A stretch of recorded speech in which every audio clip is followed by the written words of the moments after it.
Assalamualaikum warahmatullahi wabarakatuh. Perkenalkan, nama saya Raffi Firmansyah, NIM 230 10 11 91 40 293 dari kelompok 12 Ilmu Penilaian Ternakdik. Pertama kali saya akan menjelaskan tentang hasil laporan praktikum Ilmu Penilaian Ternakdik.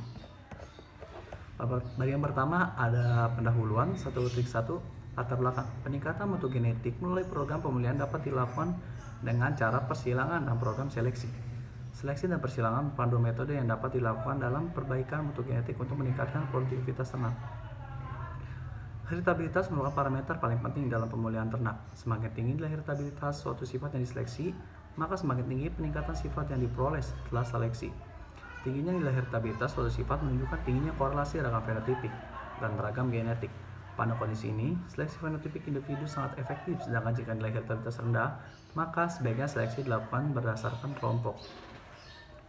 Selanjutnya ada tujuan. Tujuan dari diadakannya praktikum ini adalah untuk melakukan perhitungan heritabilitas, korelasi genetik, replikabilitas antar kelas dan dalam kelas, dan untuk memahami kegunaan dari masing-masing parameter genetik, serta untuk melakukan perhitungan secara aplikatif. 1.3 yaitu manfaat. Manfaat dari diadakannya praktikum ini adalah dilakukan perhitungan heritabilitas, korelasi genetik, replikabilitas antar kelas dan dalam kelas, dan dapat memahami kegunaan dari masing-masing parameter, serta dapat melakukan perhitungan secara aplikatif. Sekarang bagian kedua yaitu materi dan metode. Praktikum ilmu pemilihan ternak tentang heritabilitas, korelasi genetik, dan replikabilitas yang dilakukan pada tanggal 1 Oktober sampai 2 November 2020 di Laboratorium Genetika Pemulihan dan Reproduksi Fakultas Peternakan dan Pertanian Universitas Diponegoro Semarang, dalam kurung via daring atau online. 2.1 ada materi yang digunakan yaitu data produksi ternak kambing peternakan etawa yaitu PE, kalkulator, dan alat tulis. 2.2 ada metode yang digunakan pada praktikum yaitu membuat data dummy produksi kambing peranakan etawa dan kurung PE. Selanjutnya dari data dummy tersebut dihitung besaran heritabilitas, korelasi genetik, replikabilitas antar kelas dan dalam kelas, serta menarik kesimpulan dari hasil yang sudah didapatkan. Selanjutnya ada bab 3 hasil dan pembahasan. Di sini ada data atau form data produksi, bobot lahir dan bobot kambing etawa, peranakan etawa PE. Sini bisa kita lihat. Ini ada hasil dan pembahasan 3.1 yaitu pendugaan nilai heritabilitas bobot lahir 1. Sini ada rekapitulasi data. Sini ada A dan A2. Untuk A2 itu adalah data anak dari tiap pejantan dikuadratkan. Sini ada Y2IK yaitu jumlah dari A tiap pejantan. Sini ada N20. Ini N titik maksud saya. Ini adalah jumlah total anak. NI ini adalah jumlah anak per pejantan. S adalah jumlah pejantan. Dan K sama dengan NI sama yaitu koefisien per pejantan. 3.1.1 di sini ada faktor koreksi atau FK. Ini ada Y titik kuadrat per N titik nih. Sini ada 62,34 sini. Y dari sini ya. Nih per 20 3,886 2756 per 20. Ini hasilnya. Sini ada jumlah kuadrat antar pejantan atau JKS. Ini minus 194,313. Hasil ada 0,456. 3.1.3 ada jumlah kuadrat antar anak dalam pejantan JKW. Ini hasilnya 0,94. 3.1.4 derajat bebas antar pejantan atau DBS. DBS adalah S minus 1 yaitu 4 minus 1 yang 3. Sini ada derajat beban antara anak dalam pejantan atau DBW sama dengan N titik minus S yaitu 2 minus 4 sama dengan 16. Sini ada kuadrat tengah antar pejantan yaitu JKS minus DBS 0,456 per 3 yaitu 0,152. Dari sini ya. Kuadrat tengah antar pejantan KTS ini udah ya tadi. Sini ada 3.1.7 yaitu kuadrat tengah antara anak dan pejantan KTW JKW minus DBW 0,94 minus 16. Ini DBW Dan tadi nih JKW nya ya. Sini ada kuadrat tengah antar anak dan pejantan. Sudah. Dan lanjutnya ada kuadrat tengah harapan antar anak dalam pejantan KTHW.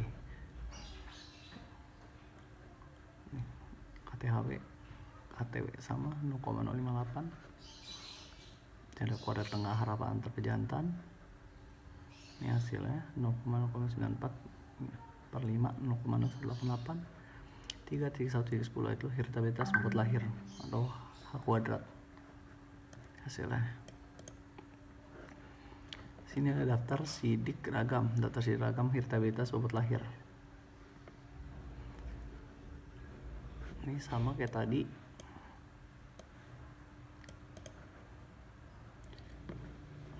Sama kayak tadi penjelasannya. Ini penurunan nilai heritabilitas rumput sapi, faktor koreksi FK. Jadi kecil banget. Ini jadi 16,45 kok. Nah, 1,1646,57. Nah, jumlah kuadrat antar pejantan JKS.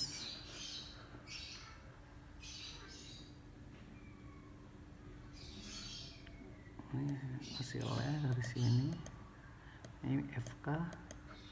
Hasil segini, ada jumlah kuadrat antara anak dan pejantan JKW.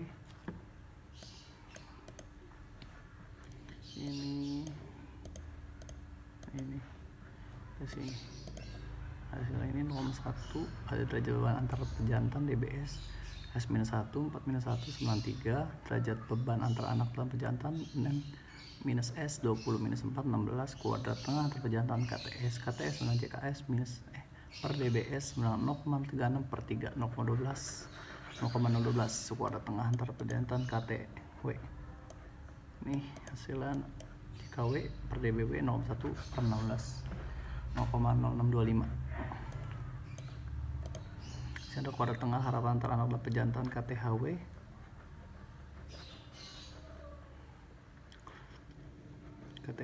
Sama KTW. Ini hasilnya 0,0652. Ini ada KTHS atau kuadrat tengah harapan antar pejantan. Sini ada heritabilitasnya. Hasilnya 0,622. Sini daftar sidik ragam. Ini pendudukan nilai korelasi, ini tabelnya bisa dilihat. Tabel.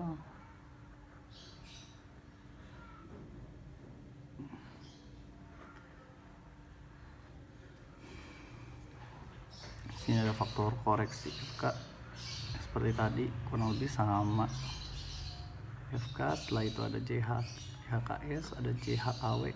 Ini hasil perhitungannya. HKS nya jumlah hasil kali antar pejantan. Sini jumlah hasil kali antar anak dan pejantan JHKW. JHKS sebelumnya. Sini DBS sama S-1 4-1 3. Ini sama lagi. Di sini ada hasil kali rata-rata antar pejantan HKRS. Sini minus 7,1 minus DBS ini 3 jadinya minus dibagi minus 7,01 dibagi 3 sama dengan 2,336.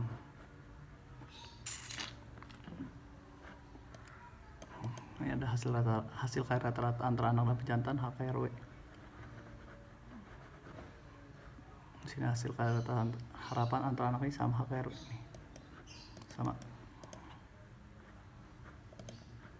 Ini ada hasil kali rata-rata harapan antar pejantan HKRS.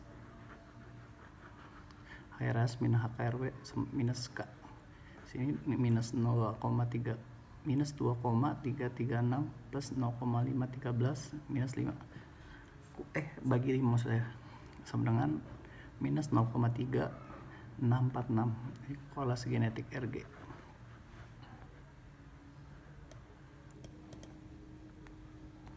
Selanjutnya ada daftar sidik ragam, ada tabel kembali.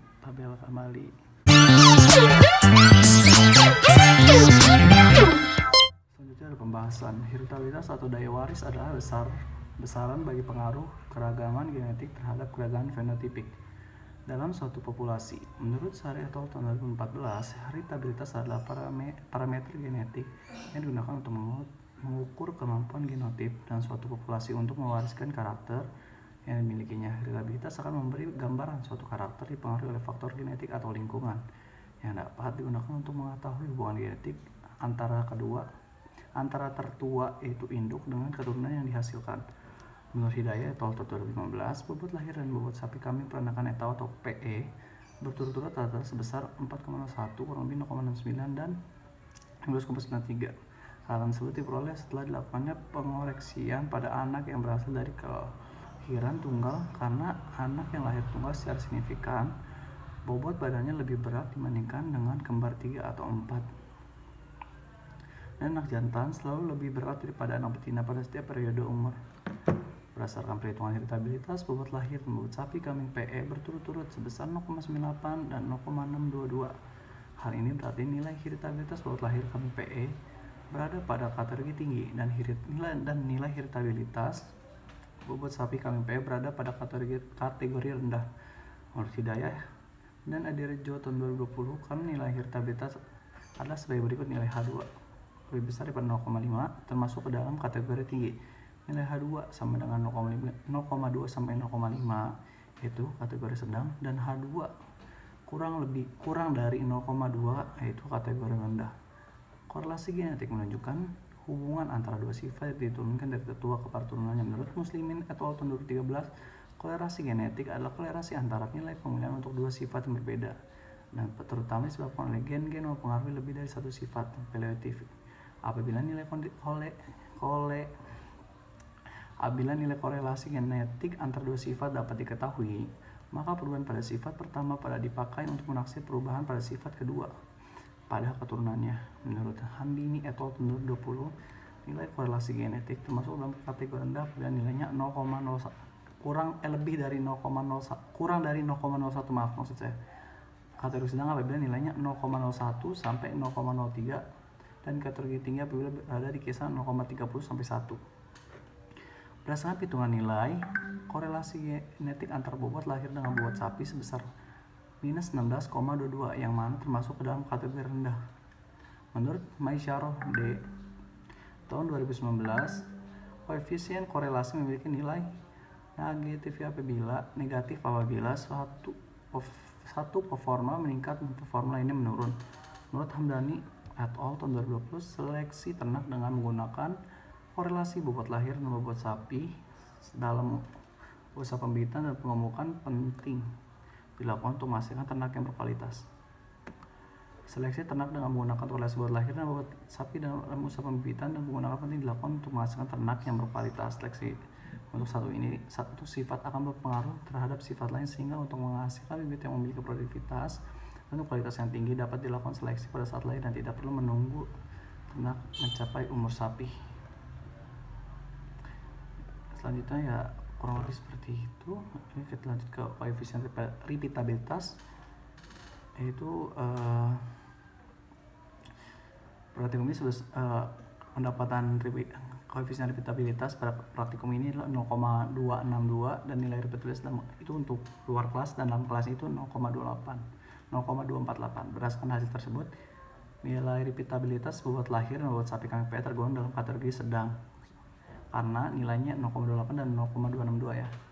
Sini menurut Un et al. Tahun 2014 bahwa nilai repeatabilitas dapat digolongkan dalam tiga kategori rendah, yaitu apabila nilainya 0,0 sampai 0,2, apabila nilainya sedang yang tadi 0,2 sampai 0,48 kan tadi lebih jadi sedang, dan tinggi itu 0,4. Lanjutnya ada berdasarkan nilai rumus repeatabilitas, maka nilai repeatabilitas bobot lahir 0,3 berarti bahwa perbedaan bobot lahir anak kambing PE pada paritas pertama dan kedua 13% disebabkan oleh faktor genetik dan lingkungan parlemen, sedangkan 87% dipengaruhi oleh faktor lingkungan temporer. Sedangkan nilai repeatabilitas bobot sapi itu 0,452. Selanjutnya ada kesimpulan. Berdasarkan praktikum tersebut dapat disimpulkan bahwa nilai heritabilitas bobot lahir kambing PE berada pada kategori tinggi, nilai heritabilitas bobot sapi kambing berada pada kategori tinggi, nilai korelasi genetik antara bobot lahir dan bobot sapi KMPA dalam kategori rendah, nilai repeatabilitas kelas bobot lahir termasuk kategori sedang, dan nilai repeatabilitas dalam kelas bobot sapi termasuk kategori sedang juga. Ini ada daftar pusaka selesai. Dari saya itu aja, kurang lebihnya mohon maaf bila ada kata-kata salah atau penyampaian kurang jelas, mohon dimaafkan. Selanjutnya swipe, kecil swipe.